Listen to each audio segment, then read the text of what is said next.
Premier Sefer Torah, c'est Parashat Vayakel. Le deuxième Sefer Torah, c'est Parashat Para. C'est quand une personne il devient impure. Alors à l'époque du Beth Amikdash, pour se purifier, on prenait une vache rousse, entièrement rousse, et on la brûlait, et de la cendre on mélangeait avec de l'eau, Maïm Chaim, et on jetait sur la personne. Et c'est comme ça qu'on purifie la personne. C'est une mitzvah qui est considérée Chouka, mitzvah illogique. Alors, le Rabbi il explique que la Parashat Para s'est connectée avec l'exil, parce que c'est marqué dans le Midrash qu'il y a 4 langages sur la 4 conditions pour la vache. Elle doit être rousse, elle doit être entièrement rousse, parce que si elle a 2 poils noirs, elle n'est pas cachère. Asher El Bamoum, elle n'a pas de défaut. Asher En Ala Ol, qu'on n'a jamais travaillé avec elle. Ces 4 conditions représentent les 4 exils. Alors, quand on parle de brûler la vache rousse, veut dire brûler l'exil.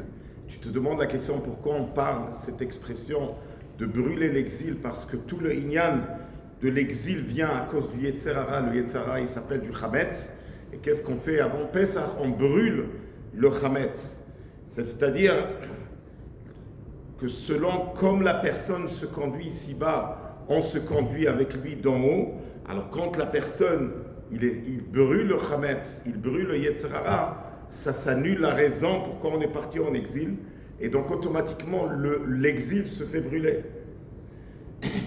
Et tout le inyan de Parashat Para, c'est quand une personne il devient quand une personne il a touché un cadavre ou il était avec un mort sous le même toit, ça veut dire qu'il a eu affaire avec un mort. Tout le inyan de la mort existe à cause de la faute de Etzada. Donc automatiquement, quand on dit la purification de la vache rousse, veut dire qu'on va être purifié des péchés, purifié de la mort. Ça veut dire le inyan de sortir de l'exil, le inyan de la tchouva. Que quand on est en exil, la paracha de la vache rousse représente la tchouva. Qu'une personne, il fait tchouva, il se rapproche de Dieu, et tout de suite après, il passe au prochain Shabbat, où il y aura aussi 2 Sefer Torah, où on parle, Parashat HaChodesh, où on parle de la délivrance de la Géoula. Ça veut dire qu'après la tchouva, vient la Géoula. Ka'al Kadosh, je voudrais partager avec vous des événements émouvants qui ont eu lieu cette semaine. Baruch Hashem, cette semaine, on était pour un moment court en Israël. Et comme vous savez qu'en Israël, il y a eu cette histoire avec une école que le directeur de l'école a crié sur un enfant qui a mis les téphilines. Il l'a carrément mis dehors, parce que ça veut dire que tu mets les téphilines dans cette école. Et quand ils ont fait une interview avec cet enfant qui a à peine 14 ans, qui n'a même pas fait de bar mitzvah, il a dit, le 7 octobre m'a marqué profondément, on a senti qu'on doit faire quelque chose.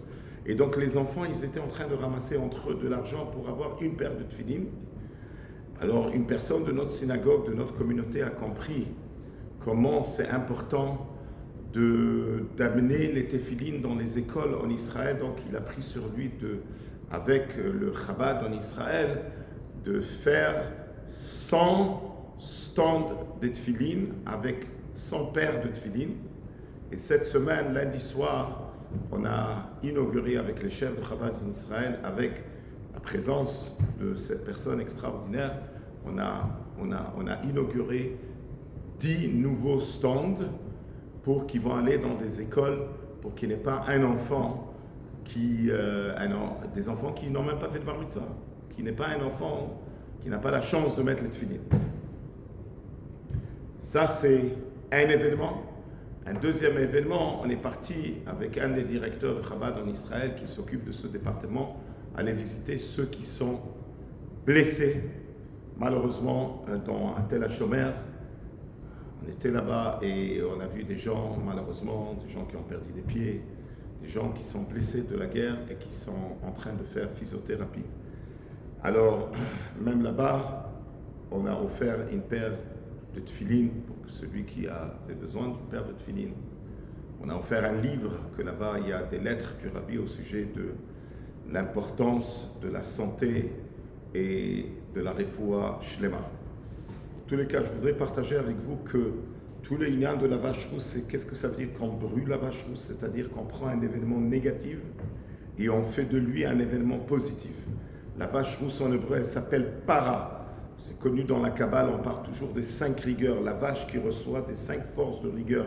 Par-hé. quand on brûle la vache, para, qu'est-ce qu'elle reste? Du cendre. En hébreu, cendre, c'est Efer. Efer, c'est par Aleph, qu'elle reçoit de Aloufo Shel Olam. Alors, Be'ezrat Hashem, avec tout ce qui se passe maintenant en Israël, on a besoin vraiment que Hashem protège nos soldats, qu'Hashem protège les habitants d'Israël, qu'Hashem nous fasse brûler l'exil, qu'on puisse passer à quelque chose de nouveau, à la Géoula, à Amitit, Ve'Ashlema, par Mashiach Tzidkenu. Shabbat Shalom.